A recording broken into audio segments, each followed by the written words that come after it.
What's up, everybody? Pete here, and I'm going to kick off this next month of videos, which are all going to be focused on audio manipulation and warping by talking about Logic's Flex tool. So the Flex tool is located at the bottom of the tools menu here, and it's a really awesome tool that has a lot of different functionalities. So what I'm going to do is just do an overview here of all the different modes and how they can be used differently to achieve different and ultimately ideal sounds that you're looking for. So I'm going to play just a quick section of the song here, and then we'll jump right into it.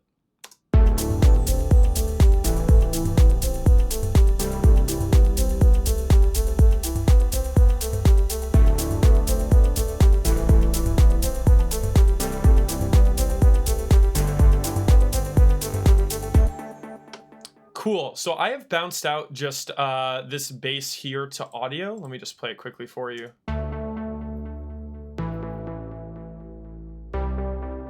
Awesome. And I'm just going to go and throw on the Flex tool. So all you need to do is select Flex tool from the menu and then just click the piece of audio in order to enable it on that track.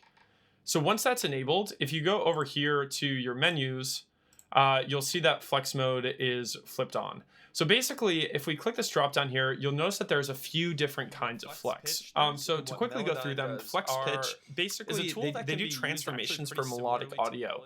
So for example, if you're tracking a vocalist, you can work with the pitch correction for a vocal. You can do some stuff with other instruments, etc. But I'm actually going to do a full video dedicated to that later in the month. So I'm going to skip over that one for now. Flex time monophonic and polyphonic are actually both pretty similar, and they're used for monophonic and polyphonic sounds. So basically, they just take these melodic sounds and will time warp them while still trying to preserve the character of the audio. So as the name suggests, monophonic is best for mono sounds and polyphonic is best for sounds that have polyphony. We will jump into an example of that with the bass in just a little bit. Slicing and rhythmic are also pretty similar. What slicing does is instead of actually like time stretching the audio like monophonic and polyphonic do, it will just chop the audio based on transient markers and then leave gaps in between those markers. Rhythmic works in a similar capacity in terms of chopping on the transient markers, but what it does is that it then loops little pieces of audio in order to fill in gaps that are made by any sorts of movements of those transient markers. Finally, the speed and tempophone functions are down here. You'll notice that they have the little effects indications next to them. All that means is that they're more for kind of like a cool effects purpose versus actually trying to like transform audio in a clean way. Speed is not going to try to preserve pitch or form it or anything, and it's going to, if you speed up or slow it down, you'll just get these kind of like, chipmunk or like monster voices, that kind of stuff. Tempophonic or tempophone mode, it basically tries to emulate an old like tape machine, and so it will intentionally leave in some artifacts with some of the sound that you're warping. So to talk about this bass here, so I'm just going to throw on Flex polyphonic. For these melodic sounds, basically your monophonic and your polyphonic modes are going to be best in terms of time stretching. So if I just double the length of this sample here,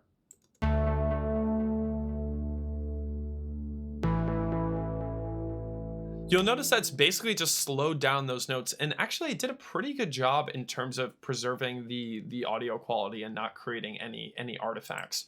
But for example, if we were to flip that over to slicing, what you notice, and you can even see from the change in the waveform here, that we now just have basically gaps of silence in between these notes.